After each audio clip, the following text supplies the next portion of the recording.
কারণ ছোটোবেলার সব বন্ধু আমি হারিয়ে ফেলছি। আজকে প্রায় 18 বছর ধরে হারাইতে হারাইতে লাস্ট 2-3টে ফ্রেন্ড সার্কেল আছে, তাদেরকেও আজকে হারাইতে হচ্ছে।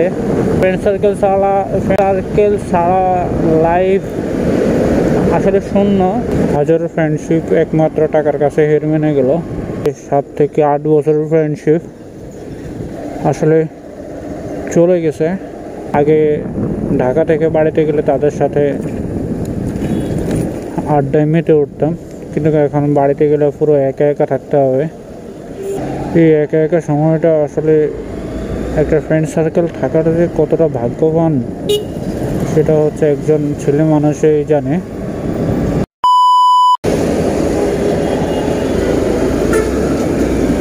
হ্যালো এভরিওয়ান, আসসালামু আলাইকুম, welcome to my YouTube channel.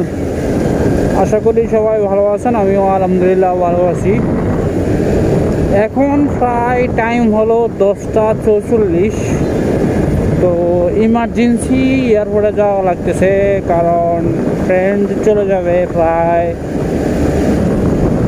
7 থেকে 8 বছরের একটা ফ্রেন্ডশিপ ছিল, তো সে চলে যাবে। হঠাৎ করে কল দিল, কিছু না জানে আইসা এয়ারপোর্ট বললো যে তাড়াতাড়ি এয়ারপোর্ট আয়।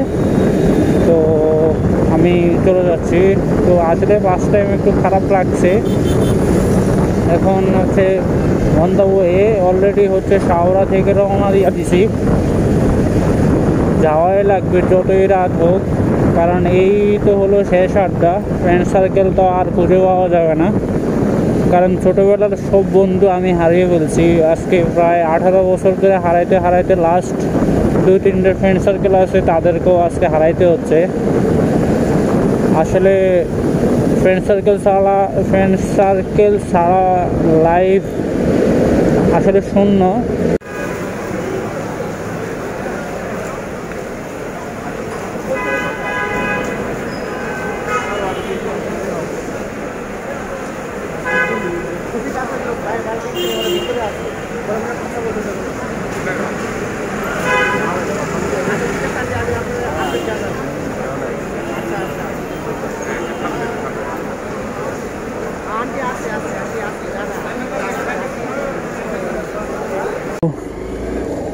কষ্টজনক ব্যাপার হলো ফ্রেন্ডকে বিদায় দিয়ে এখন আমি হচ্ছে ফ্রেন্ডকে রেখে ওরে রাইকে আমি নিজেই এখন বিদায় নিচ্ছি।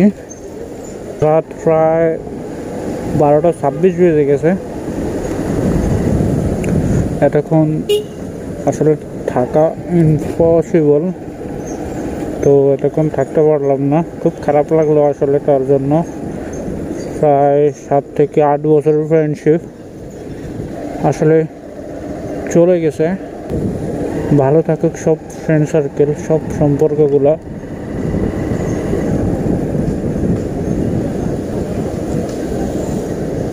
এমনভাবে তাকে আসলে বিদায় দিতে হবে সেটা আসলে কখনো বুঝতে পারিনি।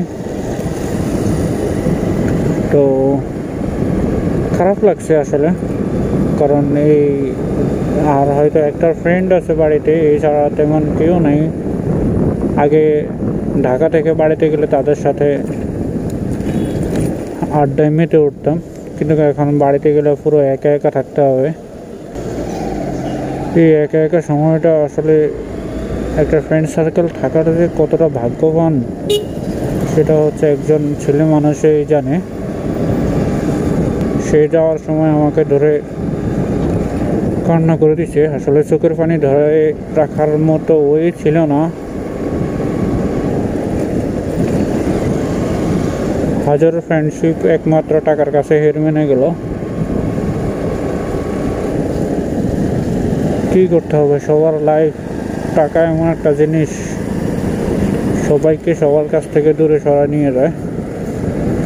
তো ভালো থাকুক ফ্রেন্ড সার্কেলগুলো, যাদের ছাড়া আসলে কখনো চলাফেরা অনিশ্চয়তা ছিল, আজকাল তাদেরই হারাইতে হচ্ছে। একমাত্র ফ্যামিলি এবং টাকা পয়সা এবং হচ্ছে নিজের লাইফ নিয়ে সবাই কতদিন ফ্রেন্ড সার্কেল নিয়ে পড়ে থাকবে।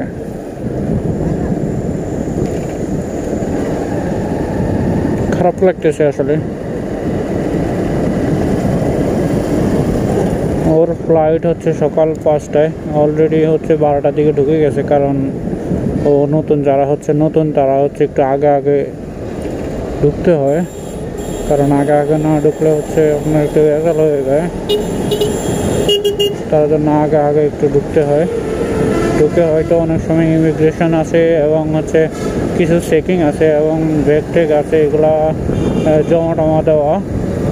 তো যারা নতুন এয়ারপোর্টে ঢুকে তারা হচ্ছে 2-3 ঘন্টা আগে ঢুকে যেতে হয়।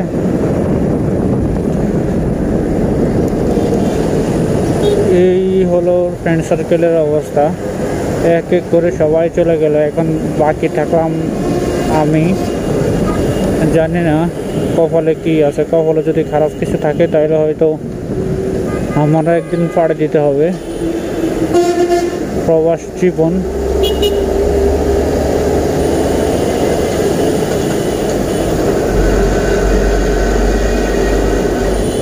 এখন ইয়াং জেনারেশন নিজের লাইফের চাইতে ফ্যামিলি এবং হচ্ছে নিজের ফ্রেন্ড সার্কেলের সাথে হাজারো ছোটোকালের সেই ছোটোবেলার সেই সময়গুলো আজকের এই প্রবাসের কাছে হেরে গেল। খুব খারাপ লাগতেছে ভাই, আসলে অনেক, একটু না প্রচুর খারাপ লাগতেছে। কারণ এই মনে হয় ফ্রেন্ড সার্কেল ছাড়া আসলে চলা মুশকিল, এই ফ্রেন্ড সার্কেল ছাড়া আসলে চলা যাবে না।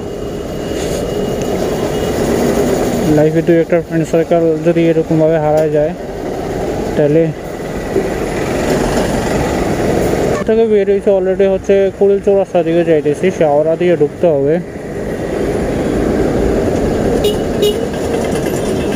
শাওরা দিয়ে ও পুরো রাস্তায় জ্যাম রে ভাই।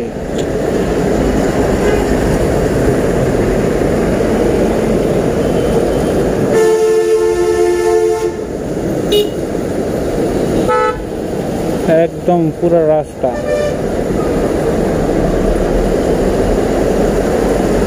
কতক্ষণ থাকতে হবে আল্লাহ জানে। ফাঁকা আছে কিন্তু ট্রাকগুলো, এই বড় বড় ট্রাকগুলো ঢুকে আসলে ভেজালগুলো করে। এই ট্রাকগুলোর কারণে হচ্ছে আপনার ম্যাক্সিমাম টাইমে জাম লেগে থাকে, ম্যাক্সিমাম টাইমে।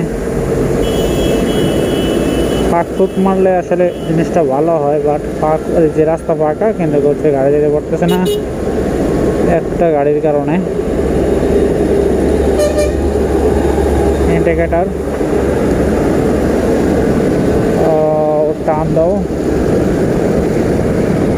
এই যে এই রোডটা না আসলে রাত্রেবেলা এয়ারপোর্ট রোডটা আসলে খুবই ভয়ঙ্কর হয়ে থাকে, কারণ এই পাশটাতে আপনার ডাকাত এবং চুরি এগুলো বেশি হয়। যারা হচ্ছে রাতের বেলায় হাইটে হাইটে আসবেন তারা প্লিজ এদিক দিয়ে হাইটে আসবেন না, হয় কোনো বাসে করে আসবেন, না হয় কোনো সিএনজি করে আসবেন, এছাড়া হেঁটে হেঁটে আসবেন না, কারণ এগুলা খুবই রিস্কি হয়। কারণ এখন যেহেতু রাস্তাঘাটে হচ্ছে পুলিশ নাই, অপরিচিত মানুষের সাথে কখনো কথা বলবেন না। কেউ আপনাকে সিগন্যাল দিলেও আপনি দাঁড়াবেন না, কারণ আপনাকে চিন্তাকারী এখন হাত পেতে আছে, তার জন্য আপনি একটু থাকবেন। কারণ যেহেতু এখন বাংলাদেশের পুলিশ এখন পর্যন্ত সচল হয় নাই, তো যার কারণে একটি ভেজাল হচ্ছে। জায়গা জায়গায় পুলিশ যারা হচ্ছে টহল দিত তারা এখন পর্যন্ত নাই। যে গাড়ি দেওয়া হচ্ছে টহল দিত, ওই গাড়িগুলো হচ্ছে আপনার এখন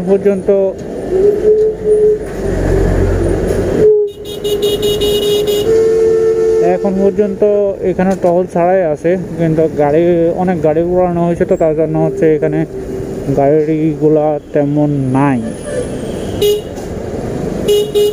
তো এখন অলরেডি চলে আসছি কুড়িল ফ্লাইওভার।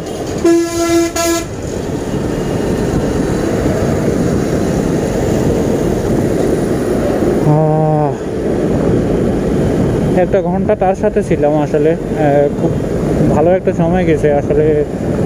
কি বলবো,